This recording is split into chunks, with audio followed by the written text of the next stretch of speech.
Convido os irmãos a abrirem suas Bíblias em 2 Crônicas, capítulo 20. 2 Crônicas, capítulo 20.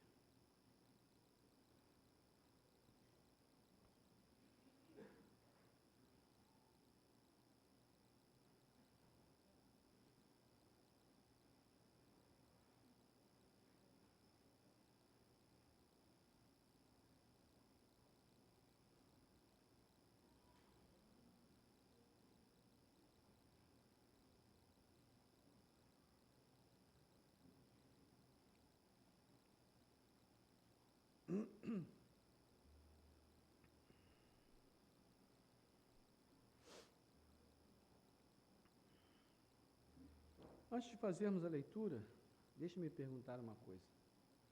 Quantos aqui têm o hábito de decorar versículos bíblicos? Quantos têm? 1, 2, 3, aleluia. Glória a Deus.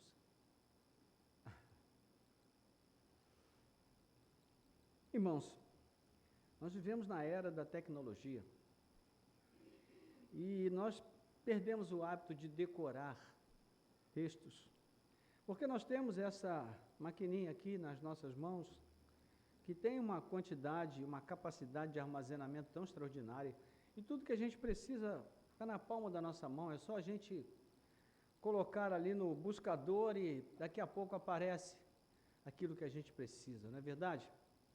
Então, nós acabamos perdendo o bom hábito de decorar versículos bíblicos. Na verdade, nós temos perdido muitos bons hábitos, e entre eles o hábito de decorar a palavra de Deus. Ao longo da história da igreja, muitos homens e mulheres compreenderam que, mais do que conhecer a Bíblia, ter acesso a ela e fazer a leitura esporádica dos textos bíblicos, também precisavam guardar a palavra no coração. João Wesley, por exemplo, ele valorizava muito a memorização das Escrituras, ele procurava carregar consigo a palavra de Deus e alimentar a sua vida e seu ministério com ela. Ele decorava porções inteiras da Bíblia, inclusive do Novo Testamento e do Antigo. Charles Spurgeon também destacava o valor de guardar as Escrituras na memória, especialmente para os momentos em que as dúvidas surgem, as tentações vêm e as provações são maiores do que as nossas forças. Né? Uma outra personalidade, digamos assim, evangélica muito conhecida, Corrie ten Boom, que é uma pessoa que não é tão conhecida hoje, mas no passado já foi. Ela experimentou de maneira muito concreta também o poder de uma palavra guardada no coração, e em tempos de perseguição e sofrimento lá entre os asiáticos, sofrendo prisão inclusive, as verdades das Escrituras guardadas no coração alimentaram a sua alma. E Billy Graham, quem não conhece Billy Graham, né? Teve uma vida inteira dedicada ao estudo, à proclamação da Bíblia. Ele também tinha o hábito de guardar a palavra através da memorização. Mas a questão aqui, irmãos, não é tanto de admirarmos essas pessoas, mas a capacidade que todos nós temos de memorizar textos da Bíblia. O que nós precisamos é voltar a ter esse bom hábito como parte da nossa rotina, do nosso dia a dia.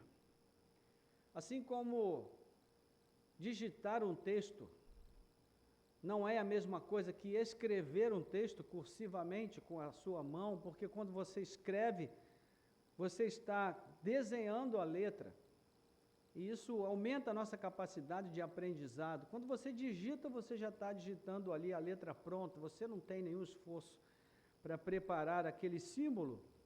Assim também, a simples leitura da Bíblia, sem que a gente decore os textos bíblicos, sem que a gente memorize, acaba trazendo uma perda muito grande para nós em termos de fortalecimento da nossa fé. A memória nos permite lembrar a que Deus nós servimos, quem Ele é. E quando as circunstâncias tentam nos fazer esquecer, a memória permite que nós nos lembremos das suas promessas, especialmente quando o medo nos assalta, e também lembramos da sua fidelidade quando a caminhada se torna difícil para nós. Enfim, como as palavras do Salmo 119, versículo 11, guardei a tua palavra no coração para não pecar contra ti, nós precisamos voltar a praticar esse bom hábito. E é justamente sobre isso que nós queremos refletir nessa noite, irmãos. Sobre a experiência de um homem que passou por um momento de crise extraordinário. E ele superou esse momento de crise, em grande medida porque ele havia guardado a palavra no coração, porque ele havia memorizado a palavra de Deus, porque ele guardou as alianças de Deus e as promessas de Deus no seu coração. Então, por que hoje nós temos uma geração que tem tantas Bíblias disponíveis e que talvez precise mais do que nunca recuperar a prática de esconder a palavra no coração? Por causa da comodidade. A comodidade é uma coisa boa, mas ela pode nos atrapalhar quando ela se torna excessiva e rouba de nós boas práticas que nós deveríamos conservar. Então, vamos fazer a leitura. Agora no texto de 2 Crônicas, capítulo 20, nós vamos ler dos versículos 1 a 12, mas depois eu peço que você mantenha a sua Bíblia aberta, porque o texto que nós vamos explorar vai até o versículo 30, ok? Não vamos ter tempo de dissecar aqui versículos por versículo, mas vamos por blocos, descobrindo aquilo que Deus tem a falar conosco nessa noite, ok? Diz assim: depois disto, os filhos de Moabe e os filhos de Amon, com alguns dos meunitas, vieram para fazer guerra contra Josafá. Então vieram alguns que avisaram Josafá, dizendo: uma grande multidão está vindo contra Judá, do outro lado do Mar Morto da Síria. Eis que eles já estão em Hazazon Tamar, que é em Gede. Então Josafá teve medo e decidiu buscar o Senhor. E proclamou um jejum em todo Judá. Judá se congregou para pedir socorro ao Senhor. Também de todas as cidades de Judá veio gente para buscar o Senhor. Josafá pôs-se em pé na congregação de Judá e de Jerusalém, na casa do Senhor, diante do pátio novo, e disse: ó Senhor, Deus de nossos pais, não és tu Deus nos céus? Não és tu que dominas sobre todos os reinos dos povos? Na tua mão está a força e o poder, e não há quem te possa resistir. Ó nosso Deus, acaso não expulsaste os moradores desta terra de diante do teu povo de Israel, e não a deste para sempre a posteridade de Abraão, teu amigo? Eles têm morado nela, e nela edificaram um santuário ao teu nome, dizendo: se algum mal nos sobrevier, espada, juízo, peste ou fome, nós nos apresentaremos diante deste templo e diante de ti, pois o teu nome está neste templo, e clamaremos a ti na nossa angústia, tu nos ouvirás e livrarás. E agora eis que os filhos de Amon e de Moabe e os do monte Seir, cujas terras não permitiste a Israel invadir quando vinham da terra do Egito, mas deles se desviaram e não os destruíram, eis que eles estão nos recompensando assim. Estão vindo para nos expulsar da tua propriedade, que nos deste em herança. Ó nosso Deus, acaso não executarás o teu juízo contra eles? Porque em nós não há força para resistirmos a essa grande multidão que vem contra nós. Não sabemos o que fazer, mas os nossos olhos estão postos em ti. Amém. Nosso Deus e Pai, graças te damos pela leitura da tua palavra. A tua palavra é maravilhosa, Senhor, porque ela sempre fala algo novo aos nossos corações, sempre que nós a lemos. Ela traz nova compreensão, novo discernimento. Ela se renova sempre em nossas vidas. Portanto, a tua palavra nunca é a mesma, ela nunca se repete, ela sempre é nova para nós. E nesta noite, mais uma vez, o Senhor fale aos nossos corações através da Tua palavra. Senhor, abre os nossos ouvidos, o nosso entendimento, para que a Tua palavra fale claramente e de um modo, Senhor, que nós possamos compreender. Nós oramos assim, com gratidão, em nome de Jesus. Amém.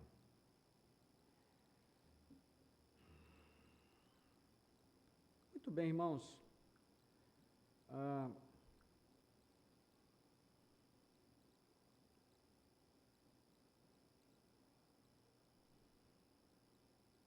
Para dar um contexto aqui à nossa mensagem, depois que Salomão morreu, o reino de Israel foi dividido em duas partes. O reino do norte, que passou a se chamar de Israel, e o reino do sul, que passou a ser chamado de Judá. E toda a história do reino do norte, nós vamos ver reis ímpios, os mais ímpios de todos. Mas nenhum deles foi tão ímpio quanto Acabe. Nós vamos ver a descrição dos feitos de Acabe lá nos livros de 1 Reis, no capítulo 16, 17, por ali nós vamos ver as interações de Acabe com Elias, e nós vemos como Acabe se tornou um homem ímpio e pagão, quando ele se casou com uma mulher chamada Jezabel, que o levou a adorar ídolos, Baals e outros ídolos. E Josafá, ele cometeu um erro muito grande quando ele herdou o trono de Judá, que já estava num contexto de grande fragilidade política e econômica, e ele cometeu um erro que lhe custaria caro. Ele firmou uma aliança com Acabe. E essa aliança lhe rendeu, ao voltar em Jerusalém, uma dura repreensão do profeta Jeú, que disse a ele, capítulo 19, versículo 2, ajudarias tu ao ímpio e amarias os que odeiam o Senhor? Então, Josafá, de fato, possuía um coração piedoso, ele temia Deus, e ele viria a promover uma grande reforma espiritual e judicial em Judá. Você pode ler depois no capítulo 19. Mas algum tempo após essa reforma, uma coalizão de reinos veio contra ele, moabitas, amonitas e alguns da região do Monte Seir, ao leste e ao sul do Mar Morto, do lado de Edom. Avança contra Judá, esse grupo enorme chega a se acampar em Engede, que é muito próximo, já na margem ocidental do Mar Morto, ao sul de Jerusalém. E o texto não afirma explicitamente uma relação de causa e efeito entre a aliança que Josafá havia feito e essa eventual invasão desses reinos, mas a proximidade entre os textos, ela não é acidental. O cronista quer mostrar para nós que esse rei, que havia mal saído da correção que recebeu de Jeú, agora ele se encontra diante da provação mais séria de todo o seu reinado. E diante disso, o texto diz, simplesmente de um modo muito seco, Josafá teve medo. Versículo 3. Josafá teve medo. Então, nós vamos ver aqui algumas lições importantes que esse texto traz. A primeira lição, irmãos, é que há desafios que ultrapassam qualquer medida de coragem humana. Nós vamos ver nos versículos 1 e 2, que quando vieram essas multidões e se reuniram para atacar Judá, o texto diz no verso 2, que diante dessa grande multidão, que já estava ali acampada em Engedi, o verso 3 diz que Josafá teve medo. Ele era de fato um rei piedoso, e ele também era um rei poderoso em termos de integridade. Ele era um homem íntegro, um homem reto, O seu caráter vai ser destacado no capítulo 17, versos 1 a 6, que é um texto elogioso. Diz que ele buscou o Senhor, removeu altares idólatras, ensinou a lei ao povo, mas piedade não é igual à imunidade ao sofrimento e à crise. Esse é um grande erro que muitos cristãos cometem, porque ouvem de certos pregadores que dizem que se nós fizermos tudo certo, vai dar tudo certo para nós. Mas a gente sabe, irmãos, que não é assim que acontece. Às vezes, quanto mais retamente nós queremos andar na presença de Deus, quanto mais fiéis ao Senhor nós nos propomos a ser, mais tribulações e lutas nós enfrentamos. Porque, meus irmãos, esse mundo é um mundo perdido. Esse mundo é um mundo caído. E a piedade não combina com a sociedade na qual nós vivemos. E o homem piedoso, a mulher piedosa, ela vai certamente enfrentar oposição. Então o texto não esconde isso. Diante de uma grande multidão vinda contra Josafá, ele teve medo, sem rodeios, sem verniz espiritual, sem confissão de supercrente, ele simplesmente disse: olha, eu tenho medo sim. E meus irmãos, uma das coisas mais consoladoras que nós temos ao lidar com o nosso Deus é que Ele não exige de nós uma coragem inabalável. O que Ele exige de nós é sinceridade. E é muito bom nós podermos chegar diante do altar desse Deus e chorar ali as nossas fraquezas, confessar as nossas limitações e dizer: Senhor, o Senhor é grande, o Senhor é poderoso, mas eu sou muito pequeno. E eu tenho medo. E foi isso que Josafá fez, ele não esconde. E já é uma primeira lição importante: a Bíblia nunca finge que o crente maduro não sente medo. A ideia de um cristão blindado, né, um cristão invulnerável ao temor, essa ideia é estranha ao texto bíblico, irmãos. É um ideal moderno de autoajuda disfarçado de espiritualidade. Hoje, às vezes, você chega num determinado contexto e você fala assim: olha, eu estou doente, eu estou passando por uma luta muito grande. E alguém chega para você e fala: não, você não pode falar que você está doente. Você tem que falar que você está bem. Você tem que confessar a sua bênção. Meus irmãos, o nome disso é confissão positiva. E é uma religião que não tem nada a ver com cristianismo, que acredita que a força da mente pode fazer com que os problemas desapareçam. Isso não é cristianismo. O cristianismo que nós pregamos, no qual nós cremos, e a Bíblia nos ensina, é uma fé lúcida e sóbria. Ela nos ensina que existe um Deus poderoso que pode mudar as circunstâncias difíceis das nossas vidas. Mas ela também ensina que quando Ele não muda, Ele anda conosco no vale escuro e na hora difícil. E, meus irmãos, eu não sei o que é melhor. Se é ver um milagre acontecer e a solução chegar, ou se é ter a presença de Deus comigo andando nos vales difíceis da minha jornada. Eu acho que eu prefiro a segunda. Entende? Então, essa é uma lição importante para nós. E quando nós pensamos nisso, o texto vai mostrar que não é a ausência do medo de Josafá que vai trazer a solução para a situação que ele está vivendo. Mas o que ele faz com esse medo é que vai mudar essa situação. Versículos 3 a 4, o que ele vai fazer? Ele vai levar esse medo a Deus.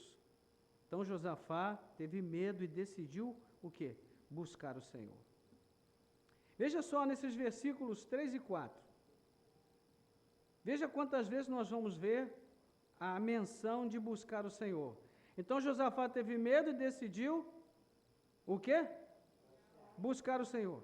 E proclamou o jejum em todo Judá, e Judá se congregou para quê? Pedir socorro ao Senhor. Também de todas as cidades de Judá veio gente para quê? Para buscar o Senhor. Essa é a tônica desse texto, dessa porção da nossa passagem. Meus irmãos, quando nós temos situações que trazem medo e pavor para o nosso coração, não adianta a gente levar esse medo para pessoas. Não adianta a gente se alimentar desse medo e deixar que ele nos devore. O que nós precisamos é levar esse medo perante Deus. Então, observe a sequência: ele temeu e ele se dispôs a buscar o Senhor, ele apregoou o jejum. E 3 movimentos aqui em ordem a gente pode observar. Primeiro, ele admite o medo, ele não nega, ele não finge. ele não finge que é forte, que é poderoso. Segundo, ele leva essa fraqueza para dentro da presença de Deus. E terceiro, ele transforma esse medo pessoal em um chamado público e coletivo para o jejum em todo Judá. E o povo responde, se ajuntando a ele de todas as cidades para buscar ao Senhor. Versículo 4. Então veja que para Josafá, o mais importante aqui é observar, para nós, o mais importante é observar o que Josafá não fez. Ele não escondeu a sua fragilidade do povo, por medo de parecer fraco. Ele não escondeu a sua fragilidade de Deus, por medo de passar vergonha. Ele também não enfrentou aquele medo sozinho. Ele buscou ajuda, ele buscou comunhão no meio do povo de Deus reunido. E, meus irmãos, existe um tipo de batalha espiritual que não se pode vencer sozinho, isoladamente. Nós precisamos de pessoas que orem por nós. Precisamos de pessoas que orem conosco, em comunhão, na casa de Deus, na presença de Deus, ao lado uns dos outros, que também temem e também creem que esse Deus é poderoso. E como é bom quando nós podemos ter uma família espiritual, onde compartilhamos as nossas fraquezas, e irmãos oram por nós. Que coisa maravilhosa, irmãos. Que privilégio nosso. Então nós vamos ver dos versos 5 a 12, a oração de Josafá, como ela é sustentada pela memória da fé acerca de quem é Deus. Veja como ele começa: ó Senhor, Deus dos nossos pais, não és tu Deus nos céus? Não és tu que dominas sobre todos os reinos dos povos? O que Josafá está dizendo na sua oração, irmãos? Ele está dizendo: Senhor, de fato, as nações que se levantam contra nós formou um povo numeroso, enorme, muito bem armados, mas, Senhor, és tu que dominas sobre todos eles. És tu que dominas sobre os reinos da terra, porque tu és o rei que se assenta na glória e está reinando nos céus. Ou seja, não há ninguém maior do que tu, Senhor. E ele continua: na tua mão está a força e o poder, e não há quem te possa resistir. Josafá está dizendo: eu sou fraco, mas Deus é forte. Eu não tenho nenhum poder, mas o Senhor é poderoso. Louvado seja Deus. E ele vai seguindo aqui no versículo 7, falando sobre essas características desse Deus. E nós chegamos ao coração devocional do texto. Ele se põe em pé no meio da assembleia reunida e ora em alta voz, e a sua oração, meus irmãos, ao mesmo tempo que é um clamor pessoal, é também uma pregação pública, porque ele instrui o povo enquanto suplica a Deus. Meus irmãos, como as nossas orações têm andado empobrecidas? Porque nós deixamos de memorizar a palavra de Deus. Por isso as nossas orações se restringem a petições, petições e petições. Mas quando nós conhecemos a palavra de Deus e nós a decoramos, a palavra do Senhor, ela é incorporada às nossas orações. E além de pedir, nós também glorificamos a Deus. E além de glorificar a Deus, nós também reafirmamos diante dele a nossa confiança nas suas promessas. Isso fortalece não só a nossa oração em si, mas fortalece outros que estão ouvindo a nossa oração e fortalece a nós mesmos, nessa memória da palavra que permanece no nosso coração e flui da nossa boca. Certa vez, John Wesley, andando com os moravianos, ele já era um pastor há muitos anos, e ele conversando com aqueles homens, ele percebeu que ele não tinha fé nenhuma. E ele confessou essa sua fraqueza. E ele disse para eles: como eu posso ter essa fé que vocês demonstram ter? E eles disseram para ele: pregue sobre a fé. Fale sobre a fé. Então, irmãos, as nossas palavras, elas têm poder de influenciar para o bem a nossa própria vida. Falar é uma outra maneira de nós aprendermos a memorizar a palavra de Deus. Ler a palavra de Deus em voz alta dentro da nossa casa. Enfim, fazer valer a autoridade e o poder da palavra nas nossas vidas em todos os momentos. ter a palavra durante a semana, nos momentos de dificuldade, na hora em que nós estamos passando por uma situação difícil, recitar uma passagem que nós decoramos da palavra. Mas para isso precisamos do quê? Memória. Memória. Percebe? Memória. Quando você vai fazer uma soma simples, você não precisa ficar pensando muito qual vai ser o resultado, porque você memorizou a tabuada. Mas se você precisasse lá no lápis, não sei se hoje ainda tem tabuada no lápis, mas se toda vez que você tivesse que fazer uma operação simples, você tivesse que voltar lá no lápis para olhar qual é o resultado, apesar de que, tipo assim, 7 vezes 8, né? 6 vezes 8, 6 vezes 9, às vezes ainda bate aquele branco assim, né? De vez em quando a gente ainda esquece e tem que fazer um esforço para se lembrar, mas a gente lembra, por quê? Memorizamos. Então repare na estrutura da oração, ele não começa pedindo, ele começa lembrando que esse Deus é o Deus dos seus pais, versículo 6. Ele governa todos os reinos das nações e nada resiste ao seu poder. Ele se lembra da história de como Deus expulsou os habitantes daquela terra de diante do seu povo e deu aquela terra por herança à descendência de Abraão, que foi um amigo de Deus. Ou seja, essa aliança do Senhor é uma aliança também afetiva, irmãos. Não é só um pacto federativo, é uma aliança de amor. É uma aliança que envolve afeto. Ele se lembra do pacto firmado diante do templo que ali estava, que foi erguido justamente para que em tempos difíceis o povo se reunisse ali e clamasse diante do Senhor. Versículos 7, 8 e 9. E há algo ainda mais precioso ali, quando Josafá lembra o pacto firmado no templo, ele está ecoando quase que literalmente a oração de Salomão, no capítulo 8 de 1 Reis, quando ele vai consagrar o templo ao Senhor, fazendo a promessa que se viesse espada, castigo, peste sobre o povo, fome, bastaria que o povo se apresentasse diante daquele lugar e clamasse a Deus, e o Senhor ouviria e os salvaria. Então Josafá não está inventando uma esperança nova, ele está tomando uma promessa de Deus já registrada na Escritura e devolvendo a Deus por meio da oração.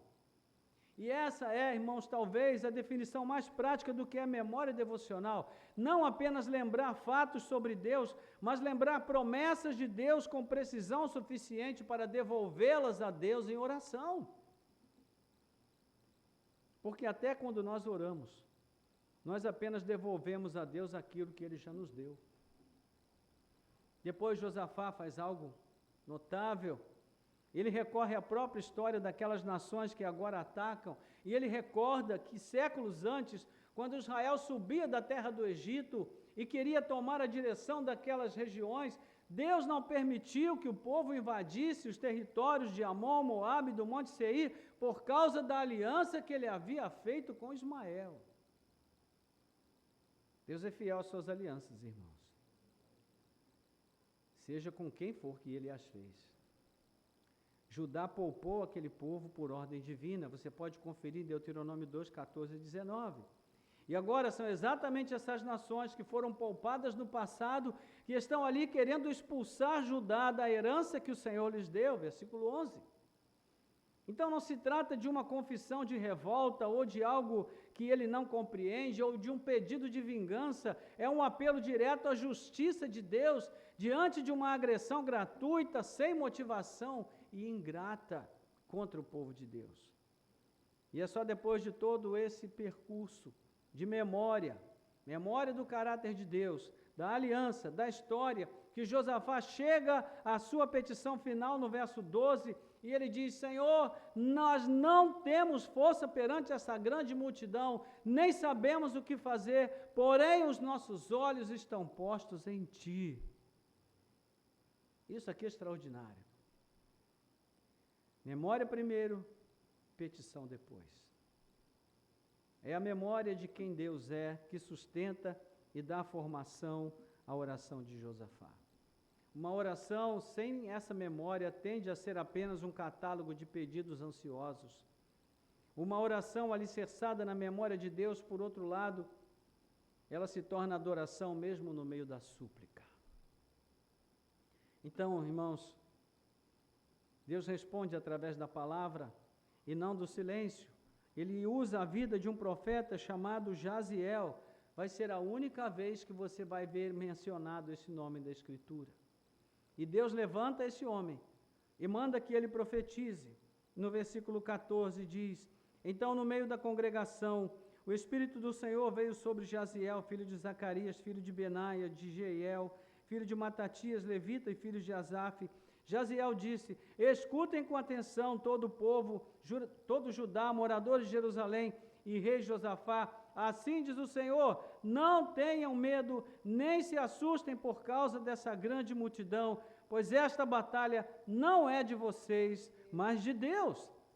E amanhã vocês irão ao encontro deles, e eis que eles virão pela ladeira de Ziz, e vocês os encontrarão no fim do vale, em frente do deserto de Jeruel.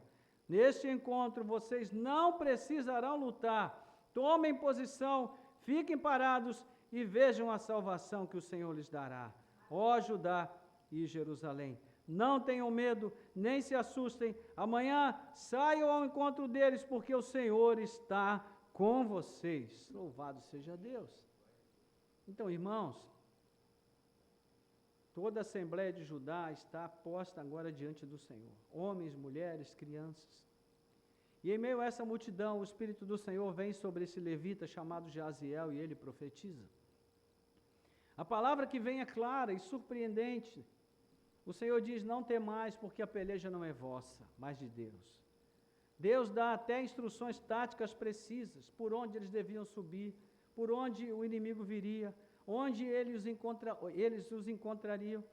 E ele conclui com a frase que resume toda a teologia do texto, que também nos alcança nessa noite: vocês não terão de pelejar nesta peleja. Ponde-vos de pé e vede a salvação do Senhor. Deus não pede a Josafá que deixe de agir. Ele terá de se posicionar, de sair, de conduzir o povo, mas a vitória não dependeria das forças de Judá ou de Josafá. A fé aqui, irmãos, não é passividade. Ela é obediência ativa que se posiciona sem sobrecarregar a si mesmo com o peso de obter vitória com o próprio braço, com a própria força. Então, já partindo para a conclusão do nosso texto aqui, né, a fé que adora, antes de tudo, a fé, ela adora a Deus antes de ver o desfecho de tudo. Versículos 18 a 30, nós vamos ver aí: então Josafá se prostrou com o rosto em terra, e todo Judá, os moradores de Jerusalém também se prostraram diante do Senhor e o adoraram. Os levitas dos filhos dos coatitas e coraitas se levantaram para louvar o Senhor, Deus de Israel, em voz bem alta. Na manhã seguinte levantaram cedo e foram para o deserto de Tecoa. Ao saírem, Josafá se pôs em pé e disse: escutem, povo de Judá e moradores de Jerusalém, creiam no Senhor seu Deus e vocês estarão seguros. Creiam nos profetas do Senhor e vocês serão bem-sucedidos. Depois de se aconselhar com o povo, Josafá designou os que deveriam cantar ao Senhor, vestidos de ornamentos sagrados e marchando à frente do exército, deveriam louvar a Deus, dizendo: deem graças ao Senhor, porque a sua misericórdia dura para sempre. Meus irmãos, nós temos militar aqui nessa noite, só o Rogério, né? Só o Rogério. Imagine, Rogério, se você recebe uma ordem do seu comandante, dizendo para você: Rogério, eles estão vindo aí, e a turma é grande, o exército é enorme, nós não podemos ir contra eles, não podemos ir. Então, Rogério, faz o seguinte: a única chance que nós temos é colocar a banda na frente. O que você pensaria, Rogério? Comandante, o senhor está doido, hein? mandar a banda na frente? Sim, Rogério. Chama aqueles irmãos que tocam na Assembleia de Deus e ponham eles na frente. E a marcha, ela vai seguir o seguinte lema: deem graças ao Senhor, porque a sua misericórdia dura para sempre. Meus irmãos, por isso Paulo diz que a cruz é loucura para os que se perdem, mas é salvação para os que creem.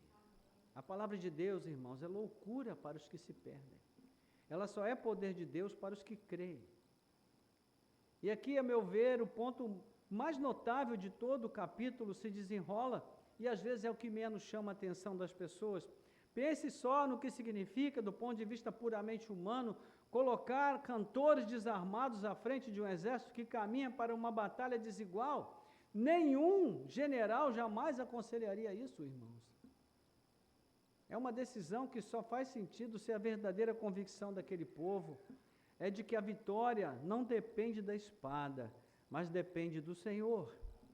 Ao ouvir a palavra profética, antes de qualquer vitória, antes de qualquer sinal visível de livramento, Josafá se inclina com o rosto em terra, e todo o povo com ele, e prostrados todos adoram a Deus. Versículo 18. Em seguida, os levitas se levantam e louvam o Senhor em altíssima voz. Então perceba, ainda não houve batalha até aqui. O exército continua vindo. Nada mudou nas circunstâncias, e mesmo assim, o povo está adorando a Deus. E essa é a marca da fé bíblica. Ela adora antes de ver o desfecho, não depois. Não depende do desfecho.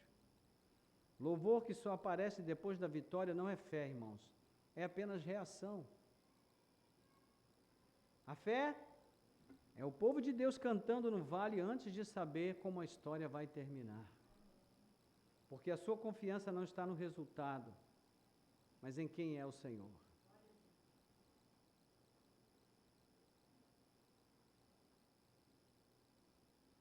Então, na manhã seguinte, antes de sair, Josafá exorta o povo com palavras do nosso texto-chave: crede no Senhor, nosso Deus, e estareis seguros. Crede nos seus profetas e sereis prosperados.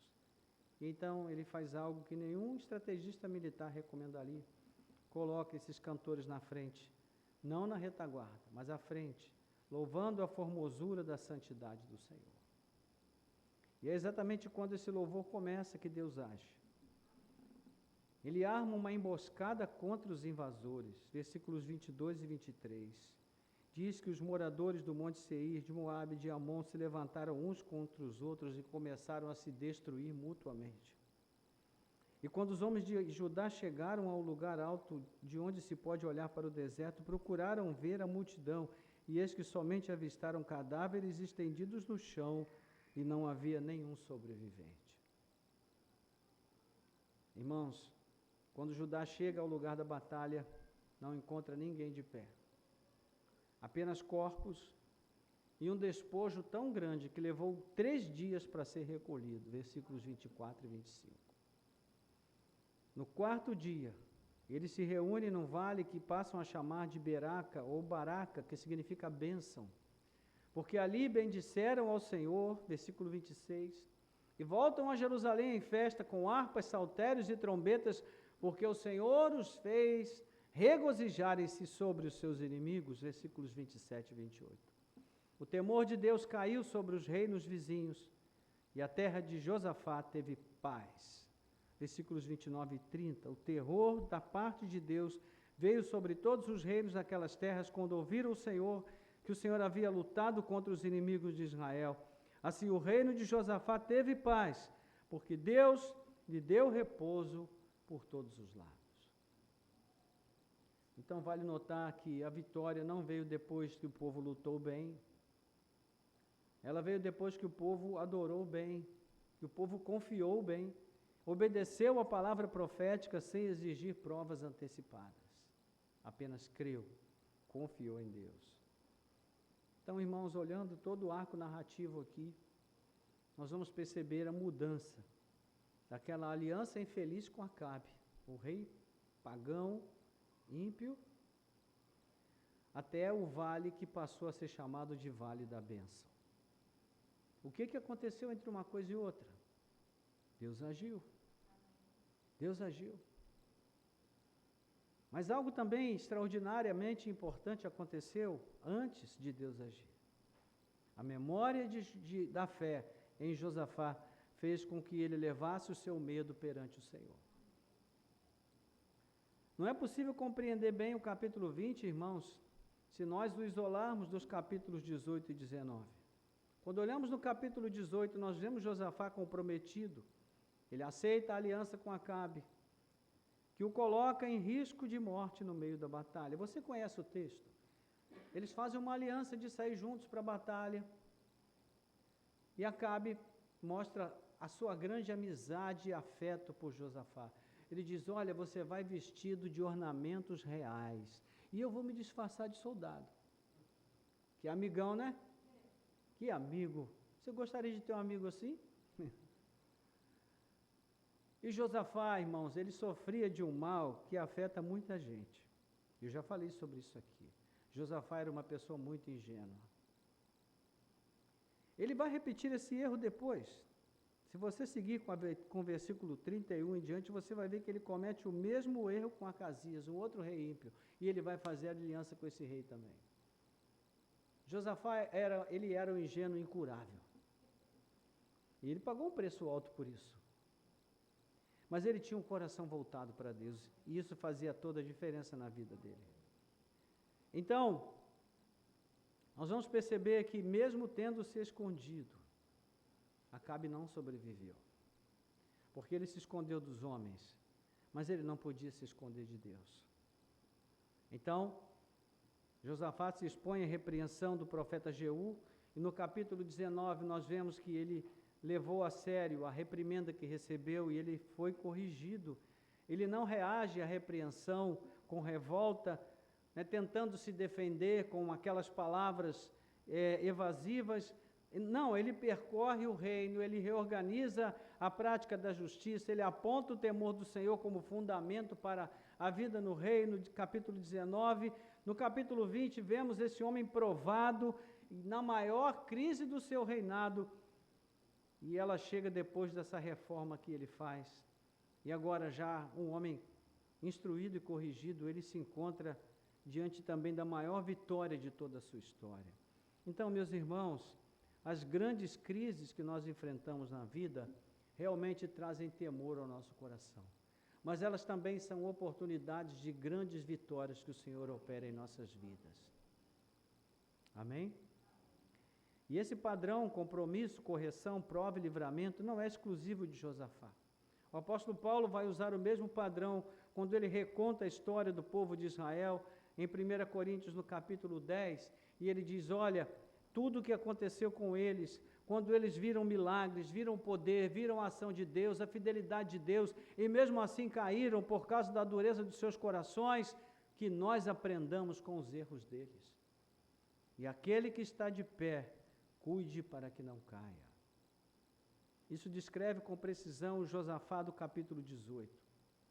Um homem que não vigiou e caiu na tentação de celebrar aliança com um rei pagão, embora fosse piedoso. E ele quase caiu de uma vez por todas, por causa dessa aliança mal sucedida e mal escolhida. Mas Deus foi misericordioso com ele. Assim como a palavra de Paulo não termina com advertência, né?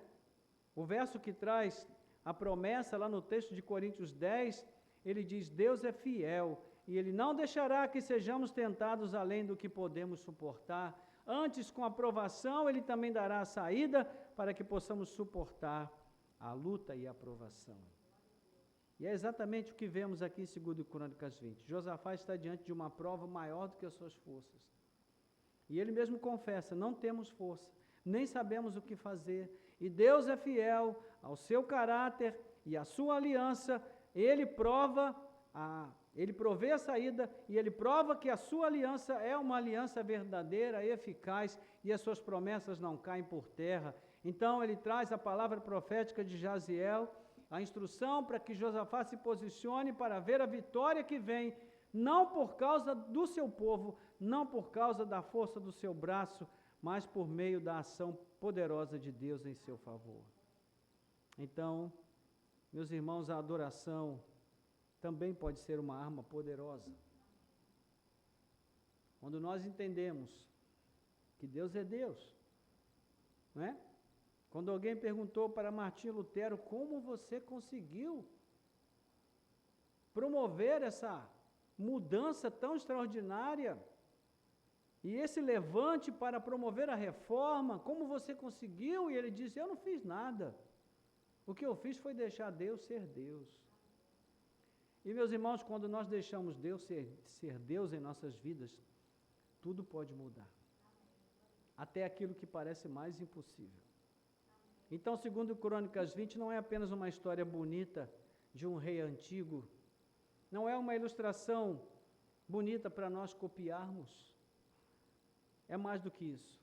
É a prova da fidelidade de Deus.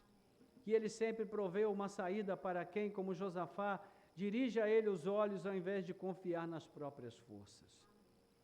Meus irmãos, nós precisamos voltar a memorizar a palavra de Deus. A guardar no coração esse Deus, quem Ele é, o que Ele faz, como Ele age, a história do seu povo. Nós precisamos nos lembrar que nós estamos ligados à mesma aliança que foi feita com Abraão lá no passado, que nós somos herdeiros desta aliança e fazemos parte dessa vocação que Deus colocou no coração daquele primeiro crente. E essa graça nos alcançou por meio de Cristo Jesus. Então, concluindo aqui, a fé de Josafá não nasceu naquela noite de crise, irmãos. Ela já existia e foi construída dia após dia, semana após semana, mês após mês, ano após ano, na busca constante pelo Senhor, na obediência à sua palavra, na reforma que ele promoveu em Judá. E quando a crise chegou, ele não teve que inventar uma fé nova. Ele apenas recorreu à memória da fé que ele já possuía. É por isso que ele consegue orar daquele jeito, irmãos, lembrando daquele jeito, adorando daquela forma e vendo a vitória de Deus que chegou de um modo tão extraordinário. Meus irmãos, um grande pregador do passado, e eu já disse isso daqui, vou repetir, ele dizia o seguinte: se você quer fogo no culto, leve fogo de casa.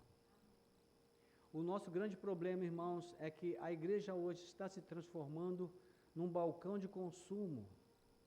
A gente não ora durante a semana, não lê a Bíblia, não busca a Deus, e a gente chega aqui na expectativa de ouvir uma palavra que mude a nossa vida. Meus irmãos, Deus não é Mr. M.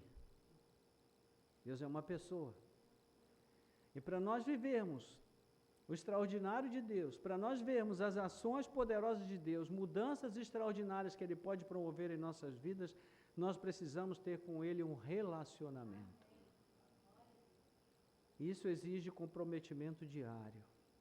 Se você quer fogo na igreja, traga fogo de casa. Busque a Deus durante a semana. Tenha uma vida com Deus.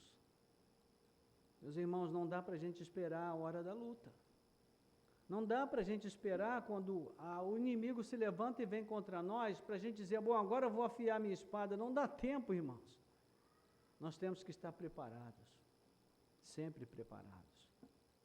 Uma fé sem memória não sustenta ninguém no dia da crise. E memória, como disse no começo, né, aqueles exemplos que nós vimos na vida daqueles 4 personagens da história da igreja cristã recente, né, como nós vimos ali, a memorização da Escritura é algo essencial para as nossas vidas. Mas isso não se constrói sem desejo. Eu preciso desejar a Deus, eu preciso desejar a sua palavra, eu preciso ter fome de Deus, ter sede de Deus. Isso você não consegue através de um seminário, de um fim de semana, você não consegue fazendo um curso. Para isso você vai ter que gastar essas 2 partes do seu corpo que são mais sensíveis e ficam logo acima da sua panturrilha. Você vai ter que colocar essas 2 partes no chão, vai doer no começo. mas depois você se acostuma. Se você tiver muita dificuldade, coloca um tapetinho fininho, não coloca uma esponja ou uma espuma, porque já é o absurdo da comodidade. Mas coloca um tapetinho e vai devagar, se acostumando. Meus irmãos, às vezes a gente passa a vida inteira e nunca ora de joelhos. Mas é uma situação em que nós colocamos a nossa vida humilhada perante o Senhor de forma clara, física.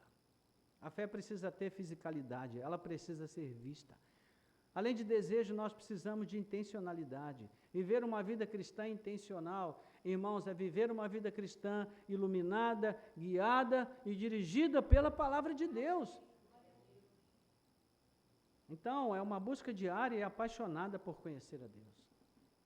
Então, igreja do Senhor, ouça a palavra de Deus. Talvez nós estejamos hoje no primeiro capítulo, recebendo a notícia de que uma multidão está vindo contra nós. Uma doença, uma dívida, uma perda, uma decisão difícil, uma escolha. Ou talvez estejamos no versículo 3, dobrando os nossos joelhos, assumindo diante de Deus que nós estamos com medo. Mas onde quer que nós estejamos nesse texto, nessa trajetória, o convite que o Senhor tem para nós nessa noite é o mesmo que foi feito a Josafá. Não lute com as suas forças, mas lembre-se de orar, de adorar, de memorizar, de guardar, de trazer à memória o que você guardou daquilo que você conhece de Deus. Quem Ele é, como Ele age, as promessas que Ele fez, o fato de você estar ligado à aliança no Senhor, independentemente de ver o resultado, louve ao Senhor, adore ao Senhor, coloque a sua vida diante dEle em atitude de adoração. E eu deixo aqui, irmãos, 3 aplicações práticas para nós levarmos para essa semana e nós vamos orar. Então, primeiro, cultive a partir de hoje a memória da fé que vai sustentar você no dia de amanhã. Não espere a crise chegar para começar a conhecer a Deus. A memória devocional de Josafá, que sustentou a sua oração e a sua vida naquele momento tão difícil, foi construída muito antes daquela noite. Leia a palavra, ore, guarde na mente e no coração quem é Deus e o que Ele já fez, o que Ele faz e o que Ele pode fazer por você. Quando vier o dia mau e difícil, tenha fé e confiança e procure trazer à memória aquilo que você já conhece de Deus, que você já aprendeu, que você já decorou. Forças para você reagir, se voltando para Deus, e o impulso de adorá-lo virão quando você trouxer à memória aquilo que você já conhece do Senhor. Se você ainda não tem o que trazer, busque, porque Deus dá. Mas nós precisamos buscar na fonte. Segundo, leve o seu medo a Deus antes de levá-lo a qualquer outro lugar. Não carregue sozinho. Josafá não escondeu seu medo, nem o enfrentou isolado. Ele não disse, eu sou um crente desigrejado, não preciso de igreja, eu sou igreja. Não, ele disse assim, eu sozinho não me basto, eu preciso do meu povo junto comigo, eu preciso da minha comunidade de fé. E ele expôs o seu dilema, a sua luta, o seu medo diante daquela congregação, e a congregação se juntou com ele como um povo só. E eu digo para você, se você está vivendo essa situação de medo, de qualquer situação, de qualquer luta, de qualquer enfrentamento ou desafio, não leve isso para dentro de você mesmo e guarde para você só. Busque pessoas de comunhão, pessoas de fé, pessoas de oração, que possam andar com você nessa milha e te ajudar nesse momento difícil. E terceiro, aprenda a adorar antes de ver o final da história. Existe um livrinho que, se você procurar no sebo, você ainda encontra, chamado O Louvor que Liberta. É um livro mais velho que andar para frente. Você só vai encontrar em sebo. Mas se você encontrar, vale a pena. É um livro fininho, mas é muito abençoador. A fé que agrada a Deus, ela não espera o resultado para louvar, irmãos. Ela louva no meio do caminho, quando as circunstâncias ainda não mudaram, porque a sua confiança está na fidelidade de Deus e não no desfecho visível. Que esse seja o nosso testemunho. Um povo que canta antes da vitória, porque já conhece de memória a quem pertence a batalha, não é a nós mesmos. A batalha pertence ao Senhor. A peleja não é vossa, mas de Deus. Ponde-vos de pé e vede a salvação do Senhor. Amém? Glória a Deus. Vamos orar? Glória a Ti, Jesus. Glória a Deus. Louvado seja o Teu santo nome, Senhor. Nada temerei, pois sei que não estou sozinho. O Todo-Poderoso é meu amigo. Sua voz acalma o mar, faz milagre acontecer. Posso crer e descansar em Deus. Nada temerei, pois sei que não estou sozinho. O Todo-Poderoso é meu amigo. Sua voz acalma o mar, faz milagre acontecer. Posso crer e descansar em Deus. Aleluia. Fique de pé no seu lugar. Senhor, nosso Deus, nosso Pai, nos colocamos agora na Tua presença, Senhor, à luz da Tua palavra. Pai amado, todos nós enfrentamos inimigos poderosos que trazem, Senhor, o medo aos nossos corações. Ó Deus, não somos tão fortes quanto pensamos, não somos tão resilientes quanto pensamos, não somos tão capazes quanto pensamos de enfrentar sozinhos as crises e as lutas pelas quais temos que passar. Então, Senhor, em nome de Jesus, ajuda-nos, desperta o nosso coração nessa noite, para que nós possamos voltar a nos alimentar diariamente e com avidez da Tua palavra, para que ela possa trazer fundamentação à nossa fé, estruturação, Senhor, à nossa confiança e, acima de tudo, criar memórias no nosso relacionamento contigo, para que no dia mau nós possamos estar firmes, confiando na Tua promessa, olhando para a Tua aliança, crendo na Tua palavra e sabendo que Tu és um Deus fiel, Senhor, e que todo o poder está em Tuas mãos. Ó Deus, ajuda-nos, ó Pai, ajuda-nos a ter a humildade de trazer pessoas de confiança, irmãos da nossa congregação, ó Deus, para dentro da nossa crise, para nos ajudar, para nos fortalecer, para se ombrearem conosco em oração e pelejarem conosco essas lutas da vida que são grandes demais para nós lutarmos sozinhos. Ó Senhor, em nome de Jesus, dá-nos a Tua graça e permita, Senhor, que nós tenhamos os olhos abertos para ver, ó Deus, que a vitória, a batalha, nada disso depende do nosso poder e da nossa força, mas da nossa confiança no Teu poder e na Tua força, Pai. Ó Deus, então traz a nós esse coração que adora, que louva, que exalta o Teu nome, independente das circunstâncias, das lutas e tribulações que vivamos, que a palavra de louvor e adoração jamais falte em nossos lábios, Senhor. Ó Senhor, nós Te pedimos e entregamos a Tua palavra, ó Deus, de volta a Ti, que ela glorifique o Teu nome e que ela cumpra todo o propósito para o qual o Senhor a designou nessa noite nos nossos corações. E eu Te peço por cada coração temeroso aqui, Senhor, que o Senhor traga confiança renovada, que o Senhor traga, Senhor, ó Deus, esta fé que desafia a lógica, que desafia as circunstâncias, que desafia o que os olhos veem, mas que olha firmemente para a Tua palavra e crê nas Tuas promessas e se dá, ó Deus, por confiança, certamente naquilo que o Senhor diz, pois a Tua palavra jamais cai por terra sem cumprir todo o propósito para o qual o Senhor a designou. Que seja assim na vida de cada um de nós. Fortalece-nos, ó Deus, nas nossas lutas pessoais. Nós oramos assim e te pedimos, levanta-te, Senhor, contra os nossos inimigos. Não há força em nós, mas o poder está nas tuas mãos. Nós confiamos em ti, os nossos olhos estão postos no Senhor. Amém. Amém. Glória a Deus. Amém, irmãos? Os irmãos podem se sentar. Nós temos uma